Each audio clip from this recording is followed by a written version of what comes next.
Ganpati Bappa Morya. Friends, कैसे हैं आप सब। मेरे लड्डू गोपाल चैनल में आप सबका स्वागत है। फ्रेंड्स, आज मैं आप सबके साथ शेयर करूंगी गणेश चतुर्थी की पूजा विधि। फ्रेंड्स, गणेश जी की पूजा कैसे करेंगे, गणेश जी की स्थापना कैसे करेंगे। भाद्रपद मास में शुक्ल पक्ष में चतुर्थी तिथि को गणेश उत्सव मनाया जाता है। गणेश जी की स्थापना की जाती है और पूजा की जाती है। फ्रेंड्स, तो सबसे पहले पूजा की एक चौकी लगाकर उस पर लाल रंग के कपड़े का आसन दे दीजिएगा और वहाँ पर थोड़ा सजावट वगैरह कर लीजिएगा। ठीक है फ्रेंड्स, उसके बाद जल का छिड़काव करके चौकी को शुद्ध कर लीजिएगा। स्वच्छ जल में थोड़ा गंगा जल मिला लीजिएगा और जल का छिड़काव करके चौकी को शुद्ध कर लीजिएगा। उसके बाद देखिए गणेश जी की स्थापना कैसे करेंगे। गणेश जी को दुर्वा का आसन देंगे, पुष्प का आसन देंगे और अक्षत का आसन देंगे। लाल कपड़ा जो बिछाएं उसी के ऊपर हम दुर्वा, पुष्प और अक्षत का आसन देकर गणेश जी को विराजित कर लेंगे। तो इस तरह से स्थापना किया जाता है फ्रेंड्स। उसके बाद गणेश जी की दोनों साइड अक्षत का आसन देकर हम रिद्धि सिद्धि माता को विराजित कर लेंगे।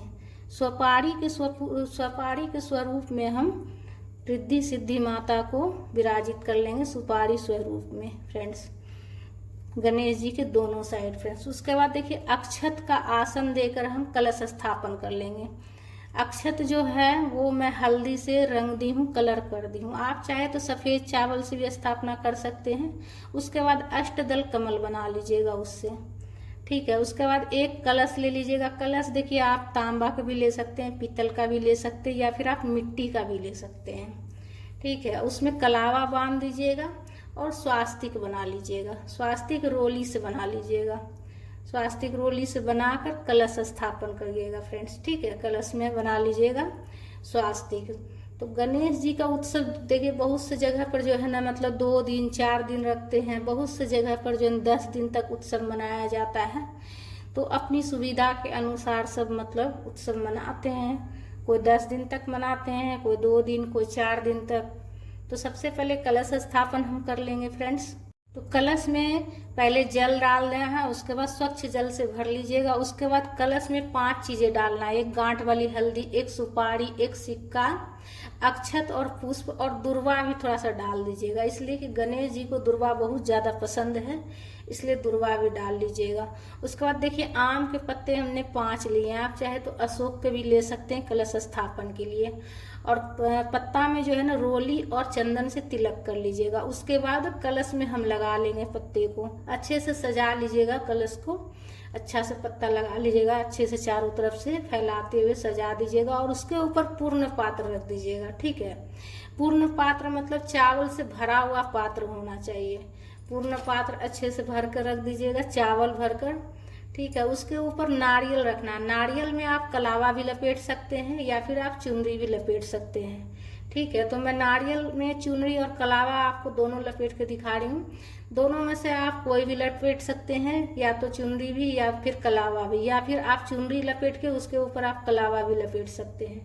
ठीक है, उसके बाद देखिए छोटा छोटा 2 मिट्टी का मैं कलश ली हूँ और उसे कलर कर दी हूँ और उसमें जो है ना दुर्वा हम रख दिए हैं।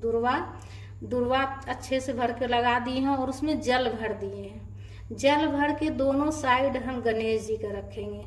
दुर्वा जो है ना गणेश जी को बहुत ज़्यादा पसंद है फ्रेंड्स।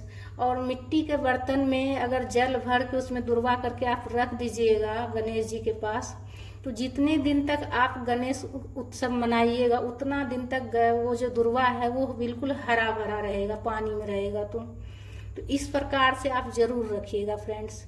ठीक है फ्रेंड्स, उसके बाद सबसे पहले पूजा में हम दीपक प्रज्वलित कर लेंगे। दीपक आप तिल के तेल से भी कर सकते हैं या फिर घी से भी कर सकते हैं। अक्षत का या पुष्प का आसन देकर दीपक को रख लीजिएगा।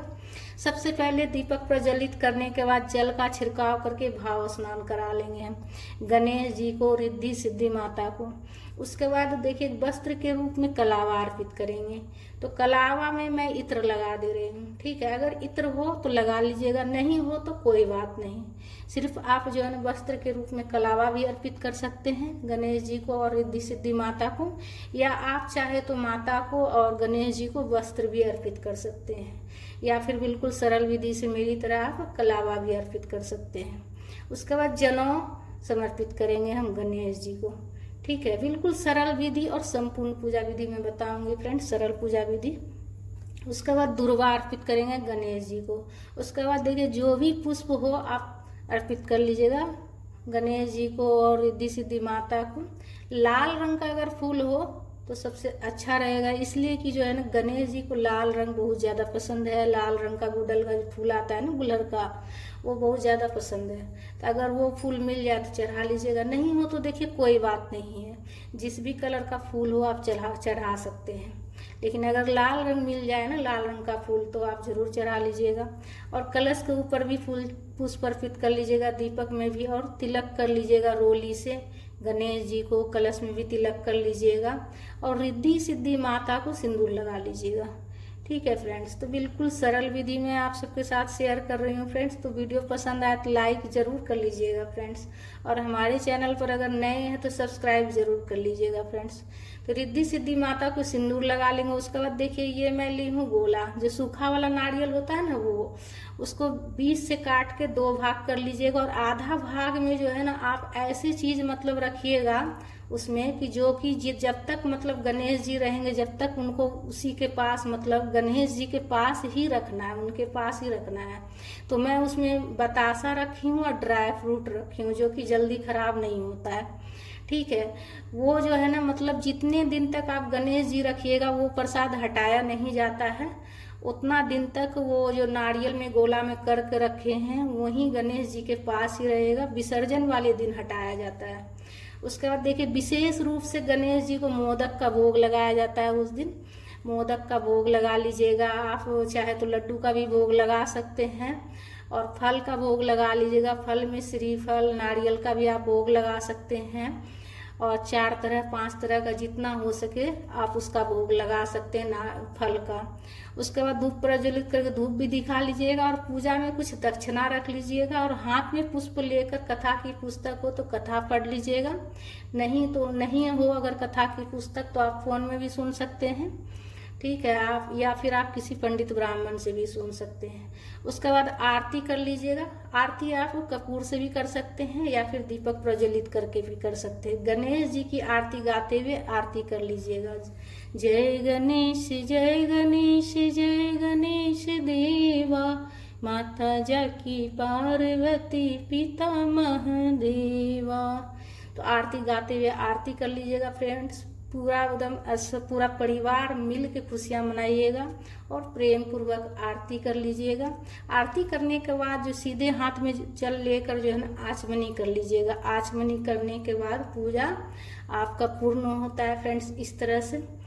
तो इस तरह से आप पूजा बिल्कुल सरल विधि से सुबह में कर सकते हैं। गणेश जी की स्थापना करके आप सुबह में इस तरह से सरल विधि से पूजा कर सकते हैं फ्रेंड्स। अगर आप हवन करना चाहें तो हवन भी कर लीजिएगा छोटा। अगर आप हवन करना चाहते हैं तो हवन भी कर सकते हैं, या फिर जो है ना अगर आप चाहते हैं कि लास्ट वाले दिन हवन करें, जिस दिन मतलब विसर्जन आप कीजिएगा अंतिम वाले दिन, तो उस दिन भी आप जो है ना हवन कर सकते हैं फ्रेंड्स।